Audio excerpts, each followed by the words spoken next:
E é isso aí, gravando mais um episódio do nosso podcast. Mais uma vez dando continuidade às nossas conversas referentes aos tópicos do livro 12 Regras para a Vida, um antídoto para o caos. Hoje é um assunto bastante interessante, com possibilidades de tretas. E vamos que vamos. Antes de falar o tema, eu queria primeiro uma sincera opinião dos meus colegas aqui de podcast, o que eles acham a respeito desse tema. Depois a gente fala o nome. Quem quer começar? Fiquem à vontade, senhores. Pode ser você, Ben. Não, eu vou deixar, sinceramente, antes de mais nada, eu queria agradecer a nossos ouvintes. Nós percebemos que as visualizações aumentaram bastante, então esse é o sinal que nós estamos sendo prestigiados, né? Estamos fazendo um trabalho bacana e quero agradecer a vocês dois também pelo apoio que tem dado aí para o nosso canal crescer, né? Cada vez mais com boas ideias. Uma ótima noite para todos os nossos ouvintes. E depois de todos esses, esses oferecimentos aí, eu deixo a palavra para o nosso amigo Eros, porque eu quero te ouvir hoje. Eu sei que hoje você vai pegar no meu pé, então eu quero que você comece, porque eu quero primeiro criar aqui armas, né, para que eu possa dar um jeitinho aí de te fuzilar hoje também, né, porque não é justo isso não, cara. Hoje a treta tá armada. Bom dia, boa tarde, boa noite, boa vida, você que está nos ouvindo. Você que tem a coragem de nos ouvir ainda. Olha, se você chegou até esse episódio, parabéns. Você vai longe na vida. Porque, honestamente, aguentar esses colegas até gravando é um pouco difícil. É que vocês não escutam o que a gente conversa antes e depois. Né? Você escuta um podcast de aproximadamente 1 hora, mas essa conversa dura umas 3 horas. E se a gente gravasse tudo, bom, eu não sei se seria muito bom para vocês, mas vamos lá. Falando sobre o tema de hoje, eu vou chamar ele de obrigação, né? Eu acho que é uma obrigação de qualquer cidadão, uma obrigação de qualquer pessoa que procura paz interior, uma obrigação de qualquer pessoa que esteja passando por dificuldades, tanto profissionais quanto emocionais, etc, etc. É uma obrigação.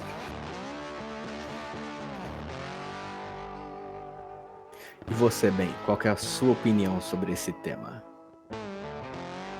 Olha, eu, sendo sincero para vocês, eu preciso me aperfeiçoar bastante nisso aí, porque eu tenho percebido, inclusive alguns podcasts que nós gravamos, que eu preciso melhorar, inclusive, né? Então, eu aprenderei com vocês, porque eu imagino, eu posso estar errado, que vocês têm um domínio um pouco maior do que o meu. Inclusive, agora, para explicar isso, eu acabei passando por cima dessa regra. Não sei, será que eu só me saí bem? Será que vão entender? Eu acho que vão entender, né? Logo nossos ouvintes vão entender. Quando ouvirem o tema... a razão. Sim.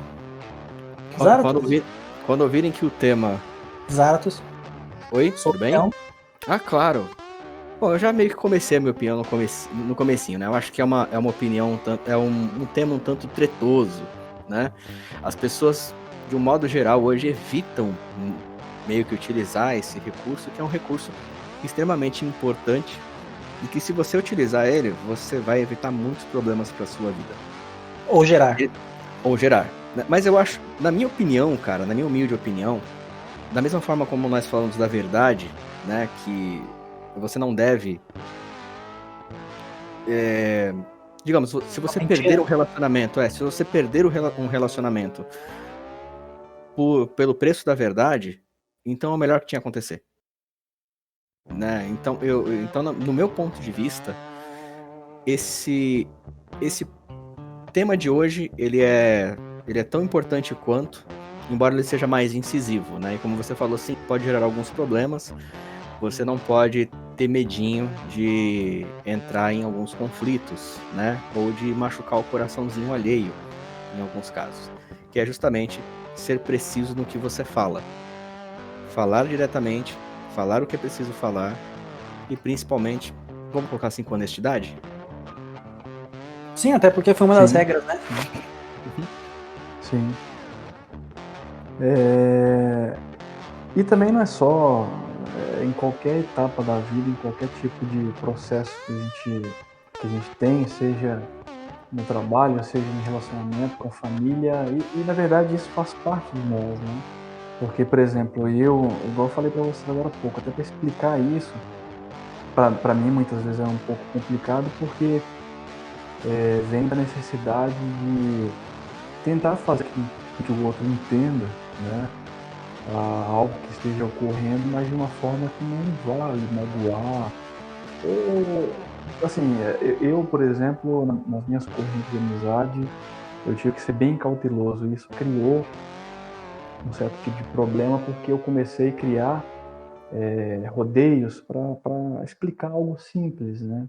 Então, quanto mais você tenta ser preciso naquilo que você diz, as pessoas podem achar que você está sendo arrogante ou ignorante.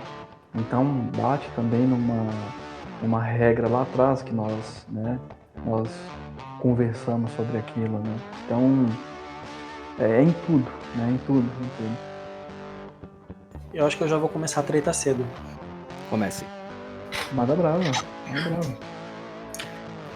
Na verdade, cara, quando a gente fala sobre a precisão no que a gente diz, aí agora acho que vocês vão entender mais ou menos a minha linha de raciocínio, quando eu penso sobre esse assunto, é basicamente uma questão cultural, né? Lógico, o canadense, né, a origem do autor do livro, ele tem uma cultura muito polida, né? Ele é muito extremamente educado e às vezes isso pode passar até por cima da própria natureza do indivíduo em nome dos valores sociais adquiridos ao longo da vida.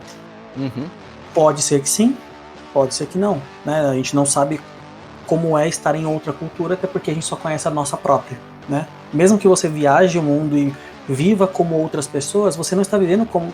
Por exemplo, quando eu fui ao Uruguai, eu fui a lugares onde não tinha nenhum estrangeiro.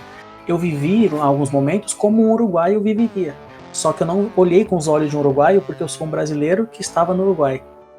Então, eu olhei para aquilo com uma certa admiração, porque é diferente da minha cultura. Mas quando eu volto para minha cidade, tudo é normal. Entende? Então, a cultura do brasileiro é não dizer não diretamente. É rude. É rude dizer não. E muitas pessoas sofrem. E sofrem muito. E podem entrar em depressão porque não usam essas 3 letras benditas. Não. Exatamente. Perfeitamente. Você me fez lembrar, inclusive, era sem querer te cortar, já te cortando. Claro. Né? Uma diferença cultural que existe, por exemplo, com os alemães. Eu já trabalhei em empresa de alemães. Era uma pequena metalúrgica que cujos donos eram alemães recém-chegados no Brasil. Quer dizer, recém não, né? Estavam há alguns anos aqui no Brasil e tinham essa pequena empresa. E a cultura deles é muito diferente nesse ponto, né? Um exemplo.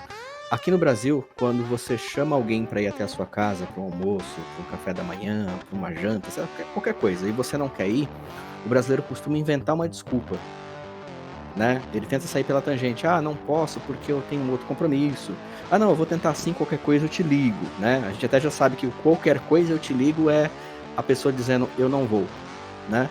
É clichê, já é clichê. E já no caso dos alemães, né, pelo menos uma coisa que eles deixavam bastante claro é que eles eram muito diretos. Então, se você chamasse um deles para almoçar na sua casa e eles não fossem, eles diriam não, sem nenhum tipo de rodeio. Né? Sem nenhum tipo de rodeio. Segundo, pelo menos, o que eles transmitiam pra gente, né? E por que isso? A gente pensa que é rude, né? Que é grosseiro, mas na mentalidade deles é o oposto.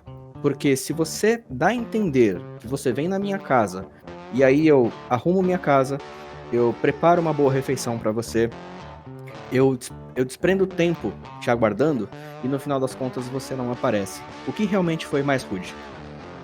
Entende? O fato de... Não, claro, você falou perfeitamente. E é por isso que muitos de nós, eu, por exemplo, já pensei assim. Poxa, por porque o português, ele é tão assim direto no que ele diz. Porque, por exemplo, se eu estou em Portugal, eu estou em Lisboa, e eu faço uma pergunta, por exemplo, numa loja de aluguel de carro, eu faço a seguinte pergunta: como eu faço para sair dessa rua? O português me responde: saia por onde você entrou. Pô, mas aí eu me pergunto, mas o cara, ele me maltratou em palavras? Não. Eu perguntei como eu queria sair dali. Então eu vou ter que ir pela saída. Eu não expliquei pro cara, né? Eu quero sair do seu estabelecimento, mas eu quero chegar no endereço tal. Né? Não sei se tem muito nexo no que eu estou dizendo, mas eu digo isso para te mostrar o seguinte: aquele rodeio que eu comentei. Porque, embora nós tenhamos esse perfil, nós queremos também que o outro esteja até situado em outro país que seja da mesma forma que nós. E aí você começa a julgar o povo inteiro como um povo arrogante e ignorante. Que é o caso que você citou, por exemplo, dos alemães. É o caso que acontece também com os árabes, né? São muito diretos. E aí nós não estamos preparados, pelo menos o brasileiro, né? Não sei se todo latino é assim, mas nós não estamos preparados para ter esse tipo de comportamento, porque isso já vem assim desde a infância, principalmente para os mineiros, né? Onde que onde não, né? Em que você, por exemplo, vai fazer uma visita em uma casa, você até se cansa um pouquinho, porque se você ficar 15 minutos em cada casa, os 15 minutos você vai ter, em cada uma, você vai ter que comer isso, você vai ter que comer aquilo, você não pode falar não, e você não pode... Então você já aprende ali a fazer rodeios, entendeu? A arrumar desculpas, a arrumar... Então, é cultural. Eu não sei se é verdade, bem, mas assim, me disseram que se você estiver andando na rua e o mineiro pegar você pelo braço e se agachar, ferrou. É 2 horas no mínimo ali. Cara, eu sinceramente nunca ouvi falar isso aí não. E se fizerem comigo... E se fizerem isso comigo, eu corro, porque tem alguma coisa estranha nisso aí. Ele fala assim, bora 2 dedinhos de prosa aqui, aí ele abaixa assim, né, tipo, como se ficasse de cócora na calçada ali, diz que é 2 horas conversando no mínimo, não sei se é verdade. Não, eu já imaginei a cena, porque quando eu estive lá, eu já vi isso acontecer. Era sempre assim, uma esquina, né, uma esquina de uma rua com paralelepípedos, perto de um poste, né, de iluminação pública.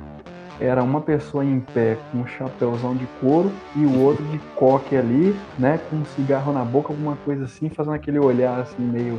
aquele olhar de jacaré com sono, sabe? Toma-lhe prosa. Eu já vi essa cena. Eu até entendo por que você está dizendo isso. Pegar no seu braço e agachar. Antes do pessoal me cancelar, que eu quero dizer que eu já fui em Minas Gerais, cara. Minas Gerais é um estado maravilhoso, adorei, fui muito bem recebido lá. Comida excelente, fiquei 2 semanas em Minas Gerais, devo ter voltado com 5 quilos a mais, pelo menos. Com certeza, não entendo. E é só uma brincadeira, tá, gente? Pelo amor de Deus, os queijos de vocês são maravilhosos. Mas, Eros, eu acabei te interrompendo, cara, e desculpa, quero que você continue, por gentileza. Olha, se eu lembro exatamente onde eu tava, eu tava falando justamente sobre olhar a cultura do outro, né, com os nossos olhos, né? Exatamente. E a precisão com que você diz as coisas, ela diz muito sobre você também. Só que no Brasil, a gente tem essa diferença cultural, que a gente costuma ser impreciso em tudo que a gente diz. Por exemplo, vocês falaram sobre o convite, né? Aceito o convite para ir na minha casa? Vou pensar, vou ver, etc. Eu citei o Uruguai porque eu tenho uma história muito interessante sobre isso, que me deixou muito intrigado. Uma não, na verdade 2. A primeira vez que eu fui, eu tava com o carro alugado e acabei esquecendo de desligar a lanterna do carro, o farol do carro, porque lá é obrigatório você andar o dia inteiro com ela acesa e o carro não tinha essa opção automática, né, igual alguns carros têm. Você tem que desligar manualmente. E eu me esqueci, porque na época o meu carro fazia isso, né? Era um Uno 95, por incrível que pareça, ele desligava o farol automaticamente. E eu fui pedir ajuda para um nativo, né? Falando assim, parece índio, né? Fui pedir ajuda para um uruguaio. Eu falo espanhol fluente, né? E eu fui conversar com ele, pedi ajuda, eu expliquei, mostrei pra ele o papel do seguro do carro e falei assim, olha, eu não consigo fazer a chamada porque eu não tenho sinal aqui. E eu puxei meu telefone do bolso. Ele achou meio estranho porque o sotaque é diferente, né? O espanhol tem algumas vertentes diferentes do que eu costumo falar, mas eles entendem, né? Algumas regras gramaticais, etc. E pra quem fala espanhol e tá nos ouvindo, eu tô falando de tu, teu e você, tá? Pra não falar que eu não sei do que eu tô falando. Quando eu cheguei lá, ele fez a ligação, chamou o guincho veio, fez a carga na bateria e o cara falou assim, olha, eu não posso te ajudar agora porque eu tenho que buscar meu sobrinho na escola, mas assim que eu deixar ele em casa, eu volto para te ajudar. Eu agradeci, né? O socorro ia demorar uns 40 minutos para chegar porque eles ficavam no aeroporto, o aeroporto é bem longe. E eu fiquei lá, sentado na praça, saí para comer, eu voltei e tal. O guincho veio, fez o socorro e saiu. Na hora que o guincho estava saindo, quem parou o carro do meu lado? O uruguaio que me ajudou, que falou que ia voltar. Então eu já peguei 2 pontos aí. Primeiro, ele foi muito preciso no que disse. Não posso te ajudar agora. Assim que eu puder, eu volto. Ele não me ajudou naquela hora, como ele disse que não poderia. Ele disse não, claramente, mas de uma maneira muito educada. E também disse que voltaria e voltou. Eu tava esperando ele voltar? Provavelmente não. Bom, falando do ponto de vista de um brasileiro, é claro que não. Porque nenhum brasileiro voltaria. Apesar de dizer que voltaria. E na minha última viagem pra lá, eu, por uma longa história que eu não vou contar agora, mas algum outro dia eu conto, eu conheci uma ativista de cuidado dos animais, né? Ela encontrou um cachorro perdido na rua que estava me seguindo e ela falou assim, olha, preciso achar o dono desse cachorro. Eu te juro, eu tava sem sono nenhum, era por volta das 22 horas, eu falei, quer saber? Eu vou te ajudar. E fomos atrás de achar um dono pro cachorro.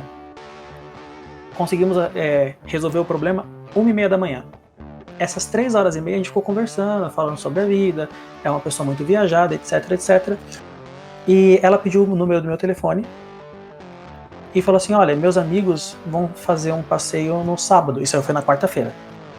Se vocês estiverem por aqui ainda, a gente queria convidar vocês, que era eu e mais um amigo. Eu disse, tudo bem. Eu esperei o convite, por acaso? Não, mas no sábado eu recebi a mensagem. E aí? Que hora que eu encontro vocês? E a gente foi. Então assim, aqui no Brasil é uma briga quando você fala pra alguém assim, olha, vamos marcar qual negócio? Ah, vamos, a gente marca qualquer dia aí.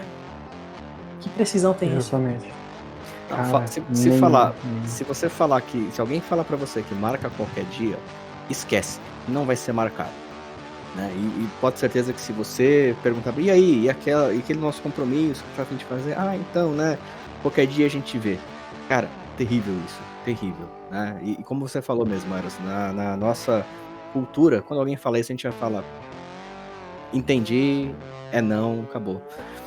Né? Mas é uma ação irritante, cara. Eu mesmo me irrito um pouco com isso, na boa. Eu sei que eu já cometi esses erros no passado, não vou ser hipócrita aqui não, tá? Dizer que eu nunca errei, nunca fiz isso. Mas quando você aprende o valor da palavra, de você dizer alguma coisa, ou pelo menos respeitar o tempo da outra pessoa, e a pessoa, como pessoa, você muda essa mentalidade, cara, na boa. Eu nunca vou esquecer de uma lição que eu recebi na minha adolescência. Eu tocava numa banda e ela ficava se eu pegasse o ônibus aqui, demorava uns 15 minutos para chegar lá. Eu estava saindo da minha casa para ir para o ensaio da banda e começou a chover, uma chuva extremamente pesada. Eu voltei para casa, eu estava no quarteirão de casa ainda, voltei para casa. Meu pai falou para mim, você não ia ensaiar? Eu falei, eu ia, só que olha a chuva que tá caindo agora. E aí ele falou assim, tem gente te esperando, não tem? Eu falei, tem, mas eu vou ligar pra eles. Ele falou, não, você vai pegar um guarda-chuva e você vai. Nesse dia, pra frente, eu passei a não marcar mais compromissos que eu não fosse arcar. E todo compromisso que eu marco, eu arco. E eu por mim, não nem confirmaria. Por exemplo, vamos nos encontrar na quarta-feira às 8 horas da noite. Pra mim, eu só devo te ligar caso eu vá me atrasar. E tenho que me ligar antes de me atrasar, não depois de me atrasar. Por exemplo, se dá 7h30, 7h40 e eu prever o meu atraso, eu vou entrar em contato e falar assim, olha, você pode esperar por mim? Eu vou me atrasar um pouco. O tempo do outro é precioso, igual o seu. Isso mesmo. E é algo que a gente tem que aprender a dar valor, né? É algo que a gente tem que aprender a dar valor porque a gente tem que imaginar que aquela pessoa, ela se dispôs, né? Ela está dispondo de tempo que talvez ela pudesse utilizar de outra maneira, né? Por exemplo, todos sabem, aí já comentei várias vezes que eu estudo, então eu tenho rotinas e muitas vezes eu acabo deixando de fazer alguma coisa, estudar alguma coisa para marcar um compromisso. Imagina você sair, marcar o compromisso e ele não ser cumprido, ou ele ser cumprido depois de muito tempo de atraso. E já aconteceu, cara. Eu já cheguei a marcar compromissos em que a pessoa demorou aí um pouco mais de 2 horas, entendeu? E eram muitas desculpas atrás de desculpas.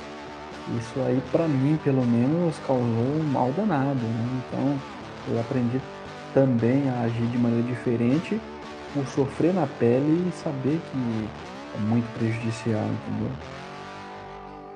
Cara, você me fez lembrar um amigo que eu tenho, na verdade, né? Mas depois da fase de adolescência, cada um teve a sua vida. Então a gente só conversa mais por WhatsApp, né? Ou quando eventualmente nos encontramos na rua.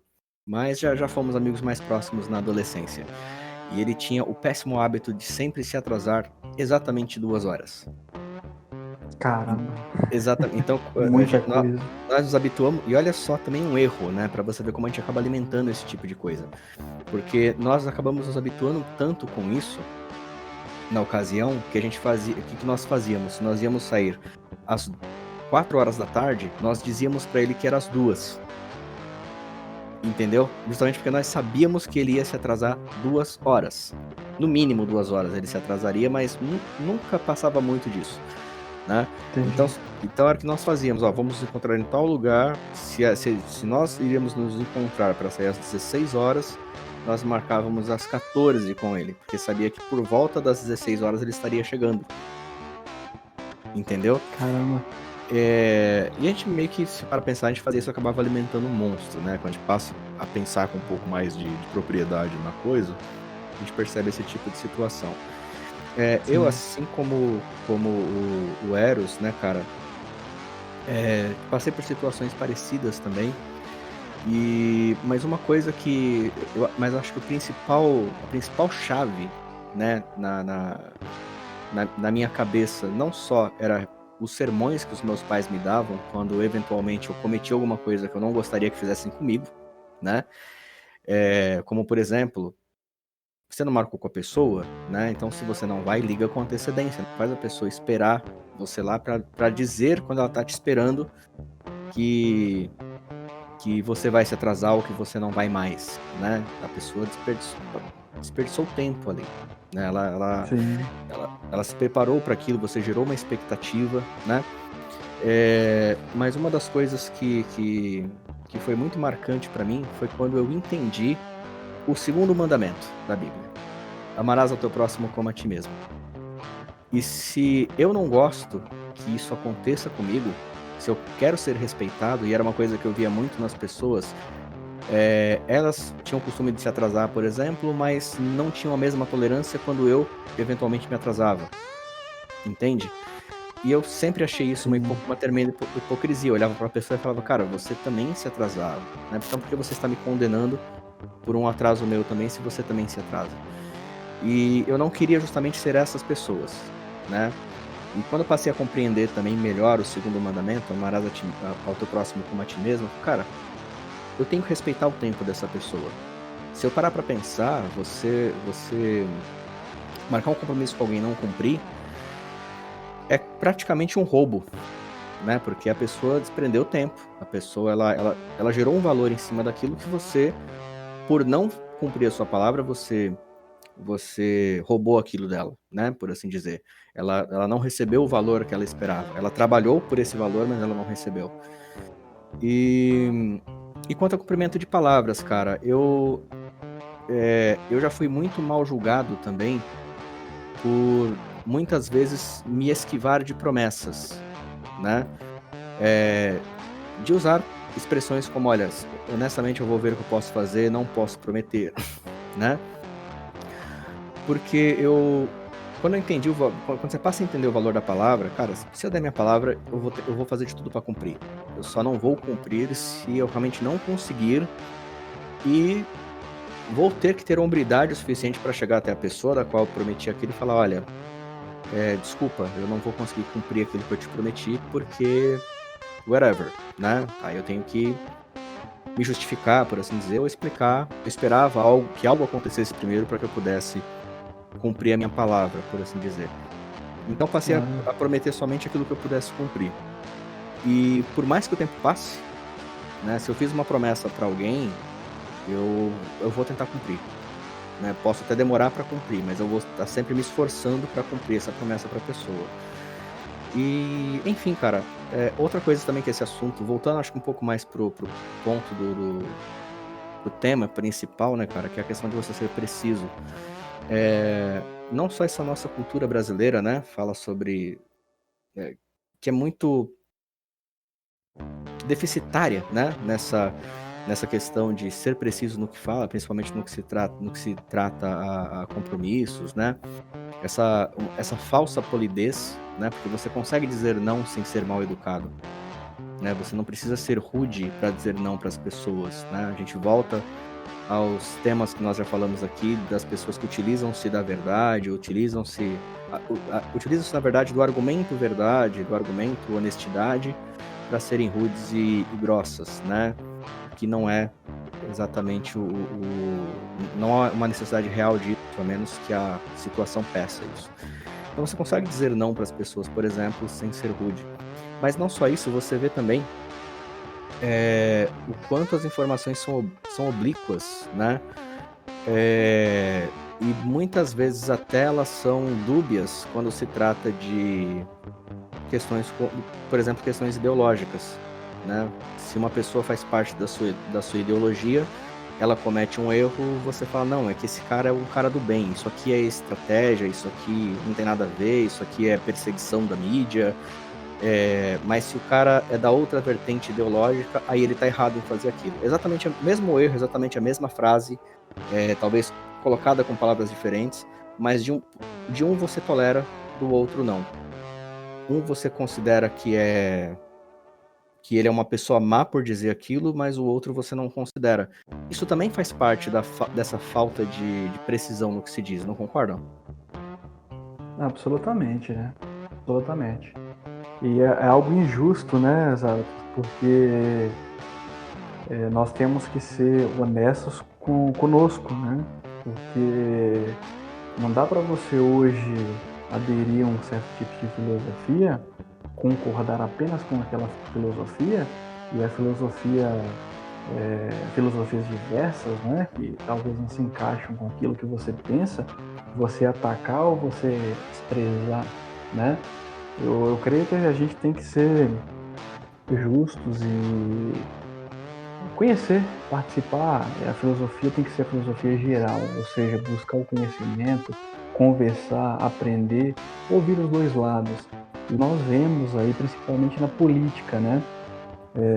Vou comentar esse trechinho, por exemplo, que nós tivemos no passado uma briga intensa entre dois partidos, né? O partido político PT e o partido PSDB. Na época, o partido petista estava no governo e os PSDBistas em confronto direto e os dois lados brigando.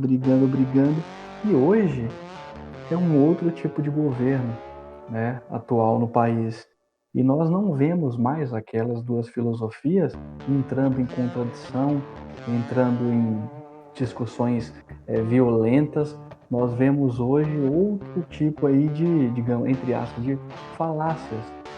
As pessoas, elas procuram os seus alvos a bel prazer, né? Sem nenhum tipo de argumento preciso ou uma coerência muito grande nisso, porque cada um tem o seu motivo, mas motivos que não criam aí um bem para a sociedade, né? Eu digo isso, não quero levar isso para o ponto mais político possível, mas já é possível aí o nosso ouvinte perceber que em qualquer tipo aí de cenário, aqui no Brasil a gente tem esses problemas de não ter a precisão, né, no que nós fazemos, no que nós estamos dizendo, e isso aí cria um mal muito grande. Então a gente pode colocar esse tema de hoje em vários cenários, né? Seja ele político, seja ele corporativo, enfim. Eu sinceramente vou buscar ter mais conhecimento, né, ser mais preciso no que eu posso dizer, no que eu posso fazer, porque compromissos eu já pisei muito na bola, né? E já pisaram muito comigo também. E a gente vai entendendo ao longo do tempo que quanto mais você ser fiel, né, e ser justo, porque a justiça é um bem muito bom e muito grande, né?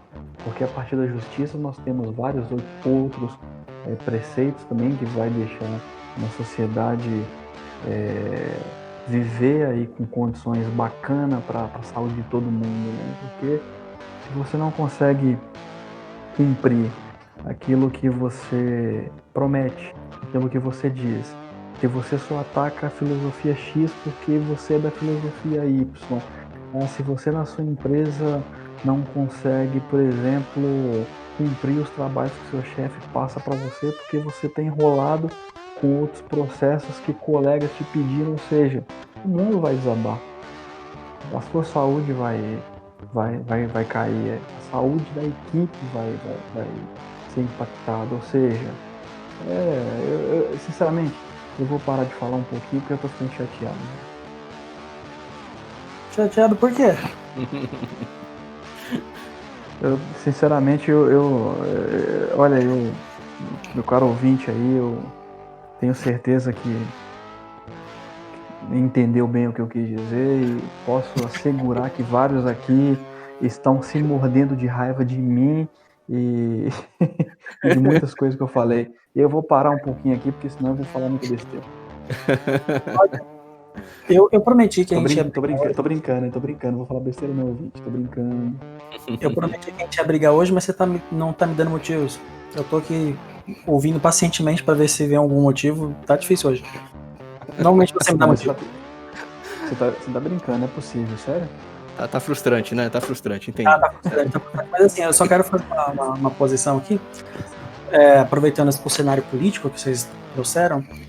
Eu acho que, para além da complexidade da situação, porque você pode perceber que o político ele usa muitas palavras difíceis justamente para não ser entendido, né? Exatamente. Isso de modo geral. Por exemplo, não falando sobre candidatos específicos ou sobre o que ele acredita ou sobre o que ele faz, mas vocês já viram algum discurso do Ciro Gomes? Não dá para entender o que ele fala. Ele usa extremamente palavras difíceis, mas ele usa ele usa palavras difíceis e depois ele usa ditados populares para exemplificar, né?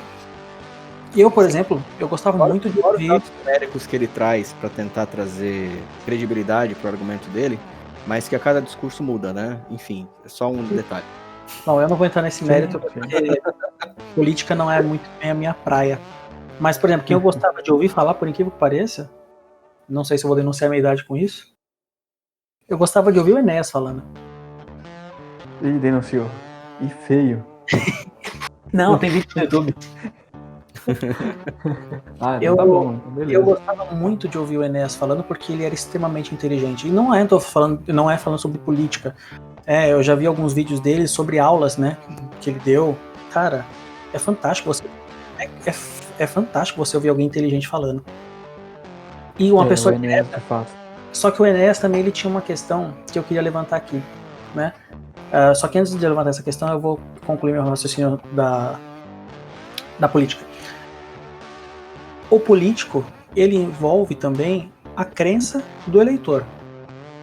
Então existe uma ideologia, existe uma maneira de praticar essa ideologia e existe o público-alvo dessa ideologia, né? Por exemplo, você tem governos, né? Eu não vou criticar nenhum tipo, porque eu acho que toda forma de política é válida desde que vise o bem social e o crescimento da nação, né?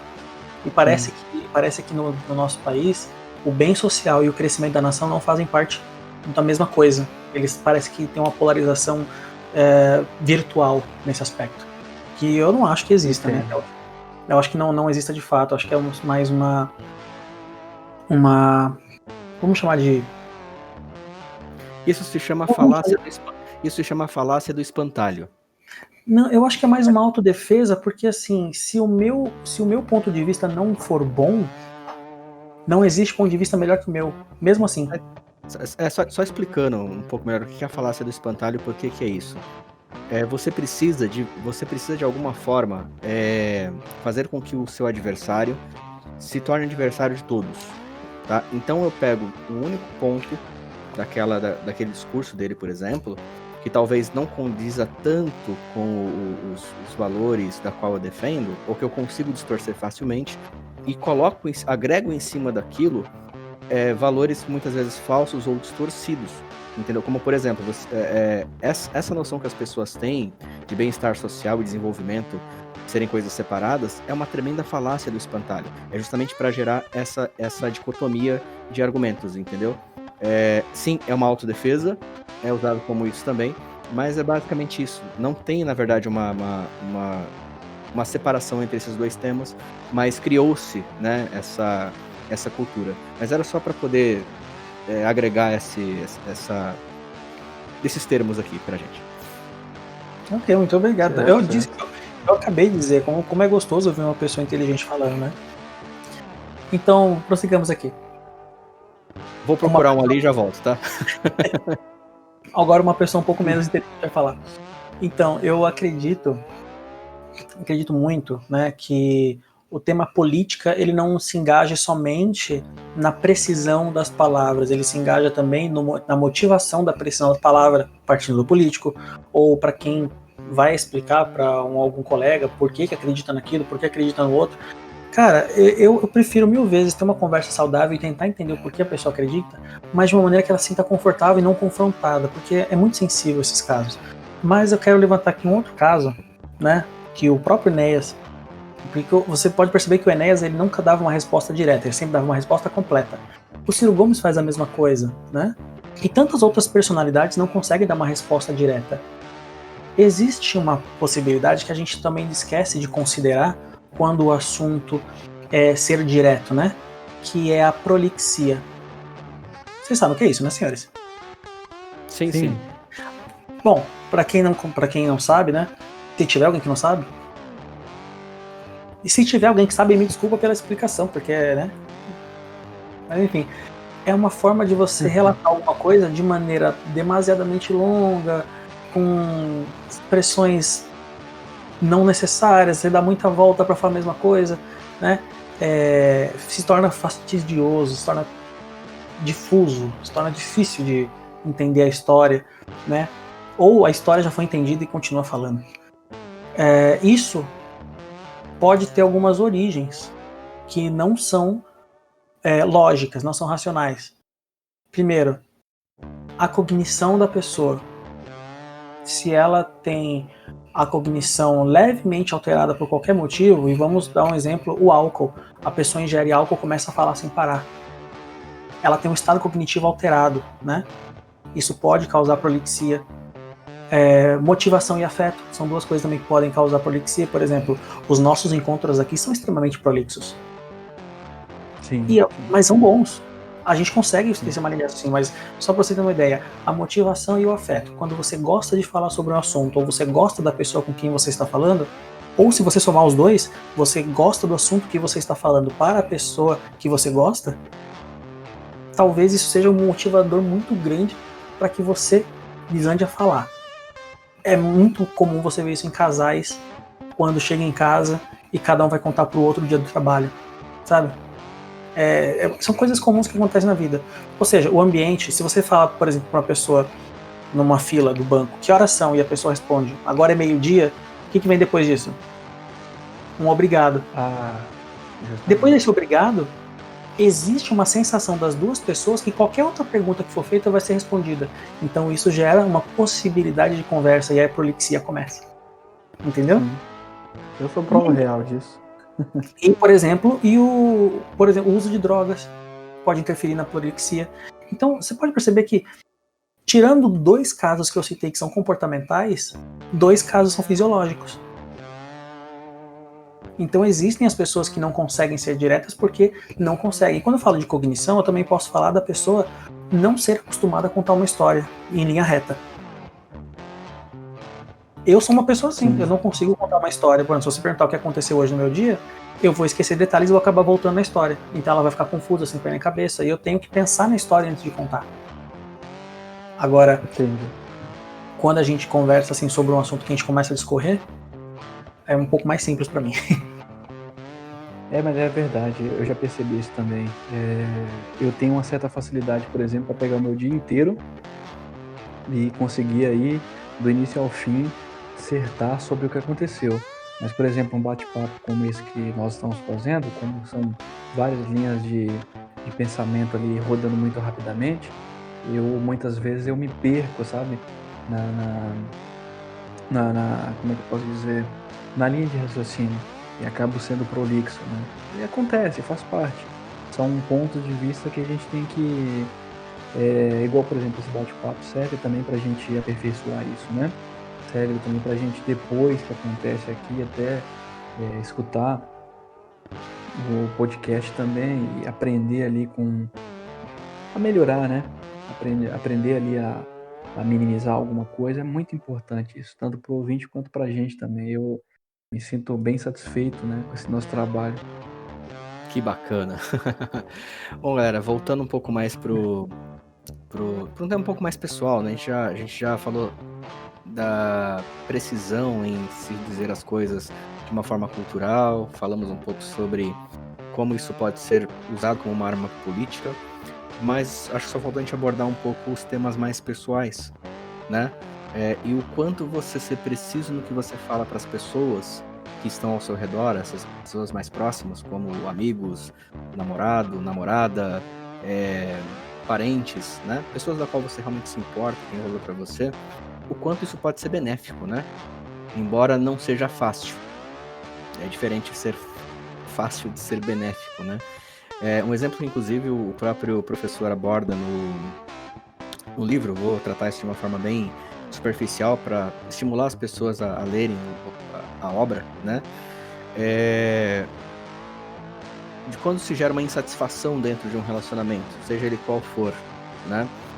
E muitas vezes essa insatisfação ela só cresce, ela acaba gerando um problema muito maior, da qual a pessoa às vezes finge que não existe, até que esse problema se torna grande demais, né? E fica impossível não ser percebido, e às vezes quase impossível, quando não tarde demais, para você reverter uma situação, né? Então, linkando novamente com aquele nosso episódio sobre verdade, se o preço de você perder um relacionamento for a verdade, então eu acho que, pelo menos no meu ponto de vista, pode parecer frio, e acaba sendo o melhor dos resultados. Se o preço for a verdade para que você mantenha uma relação com qualquer pessoa, eu acho que é um preço alto demais. E eu ainda posso fazer uma pequena consideração, somando os dois temas, né? Somando a verdade junto com ser direto. Eu acho que o que a gente deve, antes de mais nada, é ser prolixo quando tiver que falar uma verdade pesada. Porque, infelizmente, na nossa cultura, a gente não tem o hábito de dizer coisa diretamente. Sim. Né? Então, o que a gente pode fazer nesse caso? Uma sugestão, né? Muito particular. Não é enrolar, não é usar muitas palavras, mas é falar com empatia. se você for empático ao falar, é se colocar no lugar do outro, é entender que o outro sente, né? E se essa verdade pode ser desagradável para você, ela pode ser desagradável para a pessoa que vai ouvir. Então, seja um pouco prolixo, sim. Eu acho que não vai matar ninguém, não. Pelo contrário, né? Fale a verdade. Fale a verdade. Vou dar um As exemplo. pessoas não precisam ser grossas, né, para falar a verdade e serem claras no que elas estão falando. E tem muita gente que fala isso, né? A pessoa, ela fala assim, não, eu sou honesto, sou sincera. Não, na verdade, simplesmente você tá, desculpa o termo, gente, você tá sendo só mais um babaca arrogante. E tá usando isso como máscara, como cobertor pra ir tudo isso. Isso é verdade. Sabe você? Não, e é verdade, porque nós temos que desconfiar até dessas pessoas, né? Porque não soa bem, né? Eu falei isso porque eu sou sincero mesmo. Falei aquilo porque tem que ser falado porque eu sou assim mesmo. Não é assim. Não é assim. O máximo que você vai conseguir desse jeito é encontrar inimizades, encontrar pessoas que não queiram falar com você. Eu realmente defendo, cara, que assim, que o que tem que ser falado deve ser falado. Mas ele não precisa ser falado de qualquer jeito, né? Ou falado a qualquer custo. Não, talvez a qualquer custo ainda seja algo a se pensar de acordo com o custo, de acordo com o que está se fazendo. Mas você não precisa falar de qualquer jeito, certo? Então, exemplo, se você tem uma insatisfação no seu relacionamento, seja ele amoroso, seja ele nas suas amizades ou mesmo na sua casa, né? Você não precisa, obviamente, usar da verdade e usar da clareza para humilhar a pessoa, porque aí você não vai estar falando a verdade, você vai estar sendo um babaca arrogante, certo? Mas você pode sim expor a essa pessoa o que está acontecendo e o que está te causando descontentamento.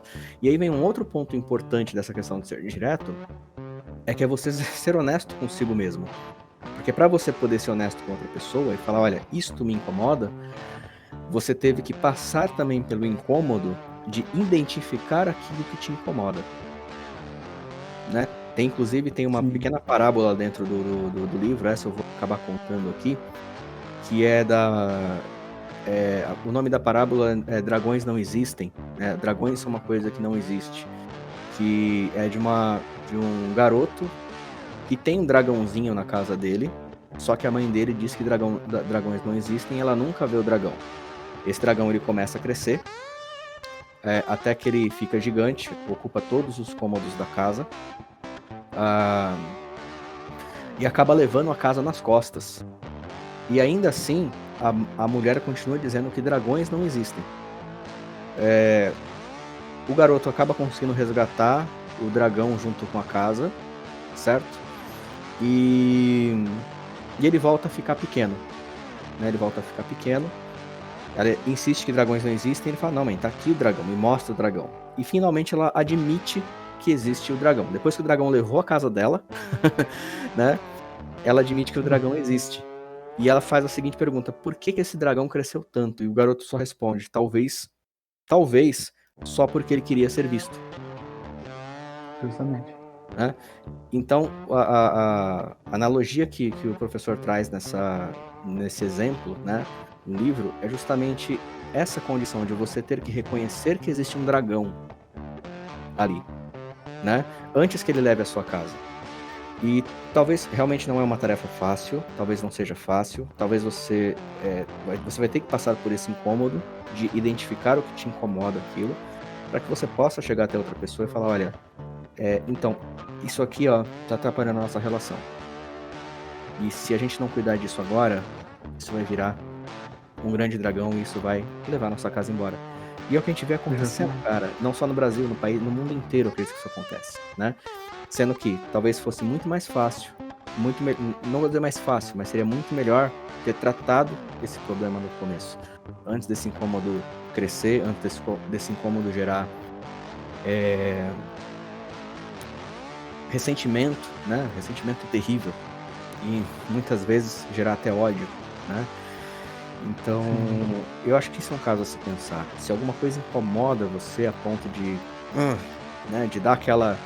Eu acho que cabe você chegar até a pessoa e conversar. Falar numa boa, não precisa ser arrogante, não precisa tentar colocar a pessoa para baixo, que é pior ainda. Se você atacar a pessoa, só vai ser pior. Não usar, né, a gente já falou bastante isso, estamos sendo prolixo nisso, né? Mas de não usar o argumento da verdade, o argumento da honestidade, o argumento de ser claro e direto para ser grosso com as pessoas. Não tem nada a ver uma coisa com a outra. Né? Não tem nada a ver uma coisa com a outra. Claro, e eu cito como exemplo também, por exemplo, nós somos brasileiros, né? Nós somos brasileiros. Imagine que hoje você esteve andando na rua do seu bairro, né? Ou para nós que moramos em São Paulo, estamos aí na Avenida Paulista, por exemplo, ou no centro da nossa cidade, né? Muitos de nós aí estamos aí na metropolitana, enfim, São Paulo, né? São Paulo e Grande São Paulo.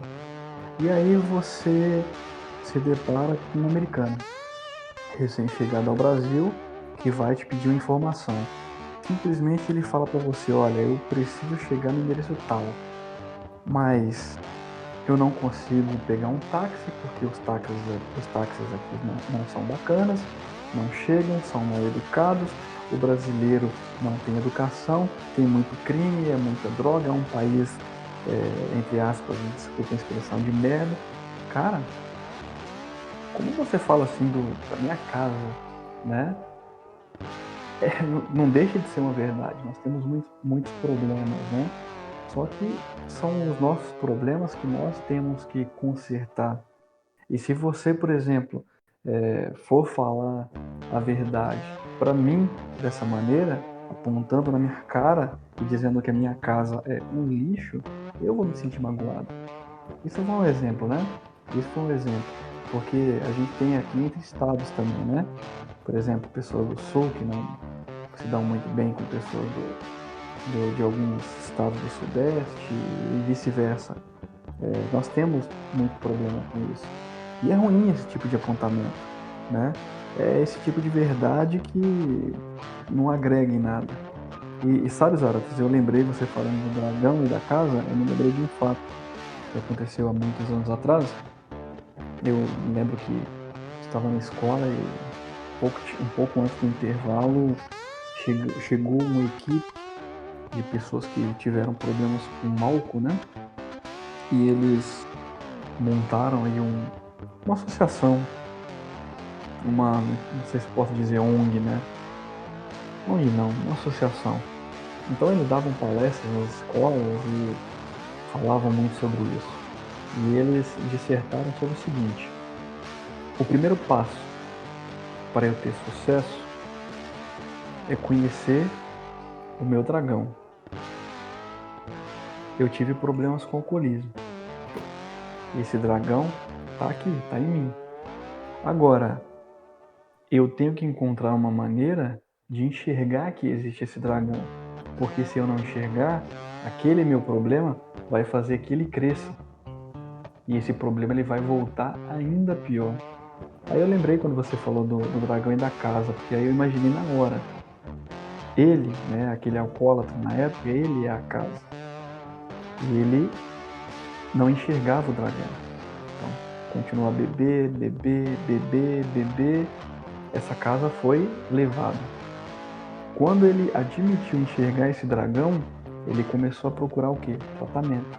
Então esse dragão foi diminuindo, ou seja, o potencial alcoólatra, né? Mas a primeira frase dele, primeiro ponto, encontrar e enxergar o dragão. Parece até consciência, parece até coincidência, né? Você falou isso aí, eu lembrei na hora da frase do cara. Parece que, para os nossos ouvintes, parece até que eu estou inventando a história, né? Mas eu lembro na época isso aí nunca saiu de mim. Porque todos nós, né, quando somos jovens, a gente tem aquela mania, né? Vamos sair, vamos beber mesmo e vamos ficar legal pra gente azarar, aquela coisa toda. Mas veja bem, se a gente precisa de alguma coisa que cause um torpor, né, se pode dizer assim, que na nossa linguagem hoje a gente usa como algumas pessoas, eu não uso isso. Eu vou ficar legal, né? Não, vou beber um pouquinho para dar uma brisa aqui e a gente vai azarar, a gente vai dançar, a gente vai aproveitar a noite. Pô, mas se você precisa disso para você aproveitar uma noite, né? Você ficar feliz ou azarar, não é você, né? Cara, Você não tá sendo preciso também. Esse assunto a gente poderia até falar um pouco mais se a gente tratasse sobre solidão e solitude. Né? Cara, vamos fazer isso. Eu acho que seria bacana a gente depois fazer um bate-papo sobre isso. Eu pensei porque esse seu amigo simplesmente ouviu a mesma parábola. Né? Provavelmente por isso ele usou a mesma... Justamente, cara, pode ser. Mas aí eu vou introduzir aqui um outro ponto que eu acho que até pra gente poder terminar, né? Mas eu acho que o Eros vai poder falar um pouco mais sobre isso, que é justamente a questão das pessoas não serem diretas consigo mesmas, né?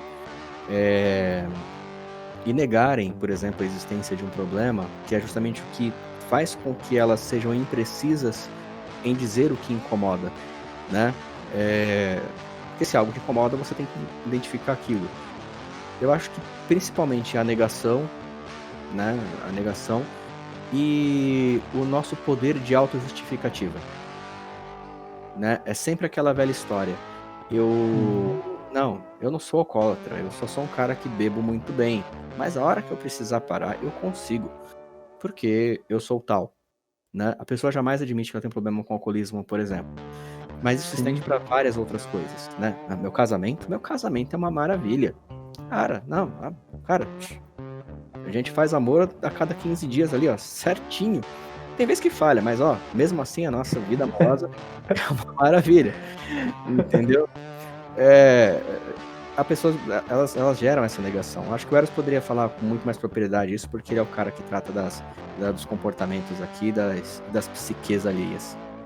Olha, agradeço aí a confiança. Sinto-me sob pressão. Que bom! Mas vamos lá. Por que a gente é impreciso consigo mesmo? Simples. A gente tem, de acordo com a psicanálise, diversos métodos de defesa do ego. Para explicar o que é isso, eu vou falar um pouco sobre estrutura psíquica, é uma coisa muito, mas muito rápida, tá? Nós somos divididos psicologicamente em 3 partes, segundo Freud. Nós temos o id, né, ou isto, em alemão. Nós temos o ego e o superego, ou eu e supereu, né? O id são os desejos que não têm nenhum tipo de pudor, eles não têm regras sociais, eles não têm nada que os complete, né? O ego é a sua parte racional, é aquilo que você é, e o superego é aquela camada social, as regras que você aprende para poder seguir uma vida em sociedade, né? Então, quando você faz uma coisa ou tem alguma vontade, o seu id gera, né? Lembrando que o id ele é totalmente inconsciente. Então, a sua inconsciência gera um desejo que vai para a sua consciência e a sua superconsciência diz: isso está certo ou isso está errado, de acordo com as regras sociais. Isso pode, isso não pode, isso é bom, isso é mal. Então, quando você tem um desejo ruim, a sua lógica, a sua superlógica, no caso, seria poupar o seu ego de um problema social ou de um prejuízo de qualquer outra ordem. Por exemplo, normalmente, a grande maioria das mães que têm depressão pós-parto, elas são mães super protetoras. Então, se você vê uma mãe excessivamente protetora, você pode imaginar, não é uma garantia, mas você pode imaginar que ela teve depressão pós-parto. Porque uma mãe com depressão pós-parto, ela rejeita o filho. E ao rejeitar o filho, o superego dela diz: isso não é socialmente aceito. Você vai ter prejuízo social se agir dessa maneira. Então ela usa de sublimação, que ela busca uma energia de algo ruim e impulsiona ela para algo produtivo, como cuidar do filho. Exatamente o oposto. Não, desculpa, isso é uma formação reativa. Você faz exatamente o oposto daquilo que você pensou. Por exemplo, eu tenho certeza que, bom, vocês não são pais, né? Mas é um exemplo que a gente costuma usar muito na sala de aula para quem já tem filho. O filho acorda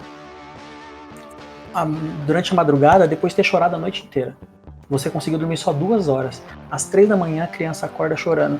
O primeiro pensamento da mãe, mesmo que ela não admita ou que não perceba, é: eu vou jogar essa criança pela janela. Aí ela levanta e faz o quê? Cuida muito bem da criança e põe ela para dormir calma e em segurança e alimentada. Ela pensou uma coisa e fez exatamente o oposto.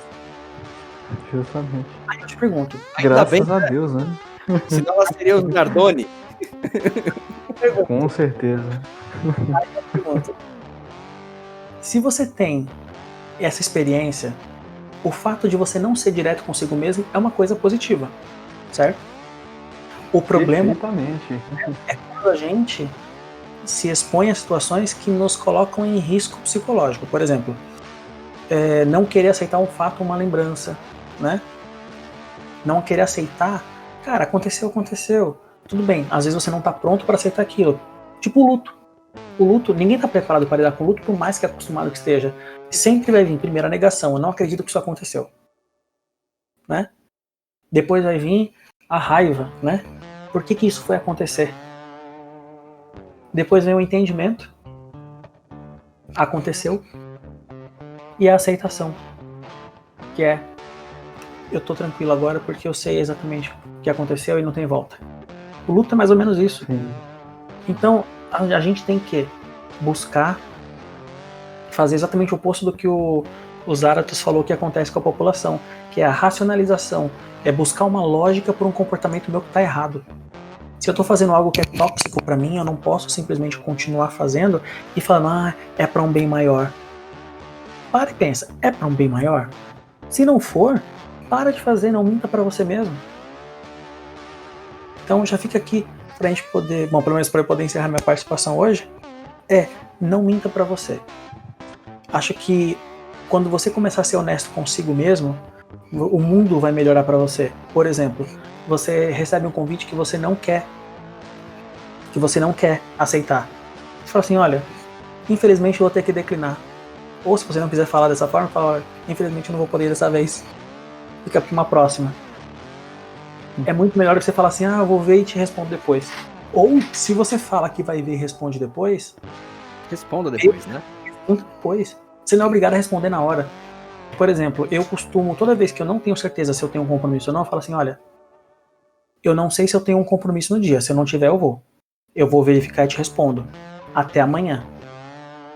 E no dia seguinte eu faço questão de dar uma resposta pra pessoa. É um comportamento que eu tenho tentado adquirir já faz um bom tempo.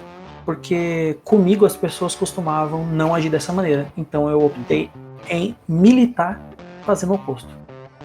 Então, quando você fala assim, será que eu quero ir? Se você chegar na conclusão de que não quer, simplesmente não vá, diga que não vá e não vá. Agora, se você se arrependeu de ter marcado, desculpa, meu pensamento problema seu. Você deu a sua palavra, você tem que cumprir a sua palavra. Eu acho que eu acho. Não, eu acho que se for, por exemplo, você se arrependeu e ainda der tempo de você ali mudar, você diga, olha, eu disse que não daria, mas acabei encontrando um tempo, eu posso. Eu ainda, estou sendo convidado, posso ir lá. Sim, sim. Não, acabou o tempo. Pior porque você mexeu com a expectativa de alguém. Dependendo da seriedade do evento, por exemplo, se você me convidar para ir ao seu casamento, eu sei que você não vai me convidar para ir ao seu casamento, porque na hora que o cerimonista perguntar alguém contra esse casamento, eu posso levantar minha mão e dizer que eu sou contra. E você sabe que eu sou louco para isso. A questão é... Não, de fato. A questão é, se você me convida para ir ao teu casamento, é sinal de que você se importa que a minha presença esteja lá. E se eu falo para você, eu vou, e em cima da hora, no dia anterior, eu falo, eu não vou, eu posso chatear você. Então, dependendo da seriedade do evento, eu tenho que falar, se eu falar que eu vou, não importa, eu tenho que quebrar minha cara e ir. E aí eu falo pra mim mesmo, que sirva de exemplo que eu tenho que pensar antes de aceitar. Porque você tá mexendo com a expectativa do outro. Mesmo que não haja com você. Cara, e essa dica é muito importante, porque assim, é exatamente isso, você não precisa dar uma resposta na hora, né? Se você não tá encontrando as palavras ali para responder a pessoa, ou mesmo para iniciar essa conversa importante, você até pode deixar para depois, mas se é algo que precisa ser dito, diga. O que você não pode é utilizar dessa autojustificativa, né, você usar da negação para simplesmente ir jogando o assunto mais para frente, né? E sempre você adia, sempre você procrastina essa ação. Em casos simples, né, como a questão de um convite, de um compromisso, né, se você deu a sua palavra e você se arrependeu, eu concordo com o Eros nesse ponto. Você deu sua palavra, cumpre, cara. Se você descobriu que ia ter funk lá e você detesta essa música, balbal, problema seu, você falou que ia. Então vá. Entendeu? Nem que saia mais cedo, né? Exatamente, tem que sair bem cedo, mas você cumpra o seu compromisso, né? Claro que assim, como também o Eros, o Ben falou, você tá lidando com expectativa das pessoas, né? Então também não é justo você só chegar lá, pegar um copo de refrigerante, 2 salgadinhos, comer e falar, já estive aqui, foi embora. Não, cara. Aguenta as penas. Segura as pontas. Certo? Faz o que precisa ser feito. A mesma coisa, na minha opinião, seria o contrário, cara. É sério. Se eu dou a minha palavra que eu não vou, né? E eu falo isso porque isso pode mexer com a logística do grupo. Vamos imaginar aqui a seguinte situação. Nós 3 combinamos de sair, certo? Ou vocês me convidam para sair. Eu falo, galera, nesse dia eu não vou, eu não posso ir. Então vocês 2 vão se organizar para que o trajeto fique melhor para vocês. Honestamente, eu não acho justo, em cima da hora, eu falar, galera, pensei bem, eu quero ir. E vocês terem que mudar toda a logística de vocês para me atender. Eu só acho que existe uma coisa que pode ser aplicada nesse caso. Que pode ser aplicada, né? Que é você perguntar, ainda tem como eu ir? Se você falar assim, ó, eu tenho de ideia, vamos supor, eu tenho um compromisso, meu compromisso foi adiado. Surgiu a oportunidade no meu calendário para eu comparecer a esse evento.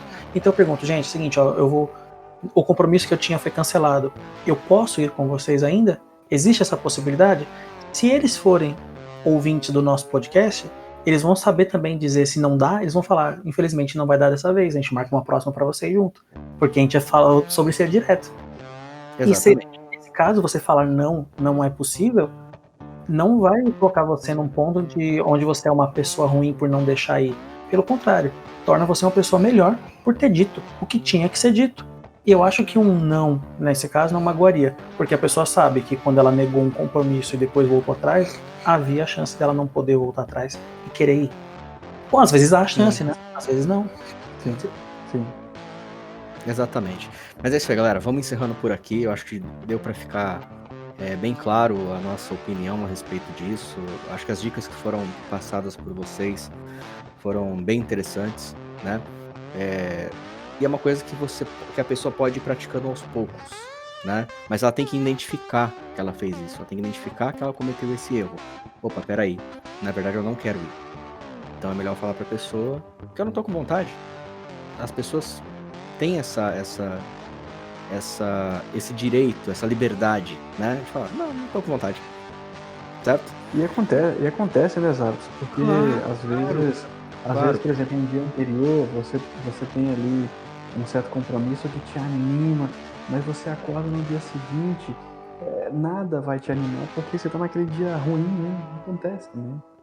Sim, mas aí a gente entra naquela questão. Se eu combinei com vocês de algum lugar, eu acordei indisposto, mas eu já dei minha palavra, eu vou ainda que indisposto, porque eu dei minha palavra. Não, justamente, né? De fato. Mas assim, se vocês me convidam pra ir, sei lá, vamos na Pinacoteca ver a nova exposição de alguma coisa que chegou lá, e eu falar, galera, não vou não, porque eu não tô com vontade. Eu posso falar isso, não tem nenhum problema.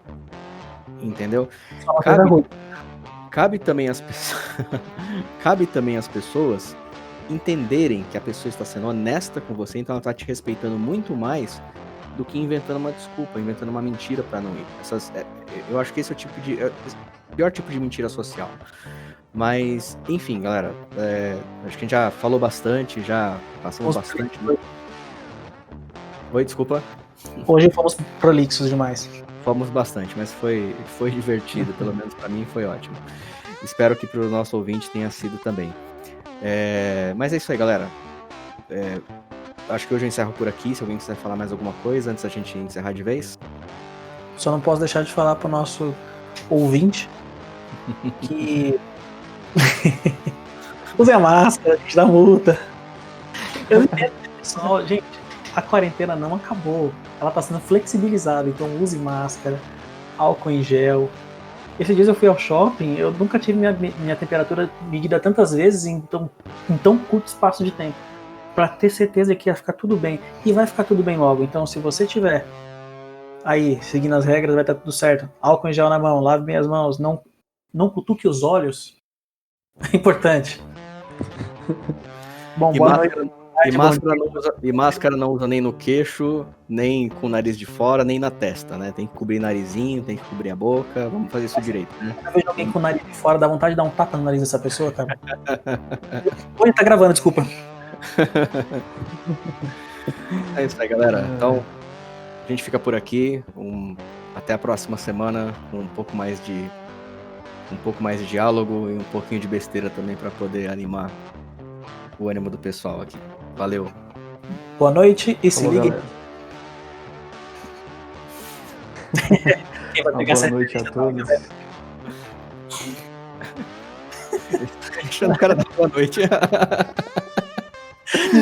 Desculpa. Não, mas já dei boa noite, já é o que importa, já tá tudo certo. Ele ficou chateado com o objetivo. Boa noite, pessoal. Até mais.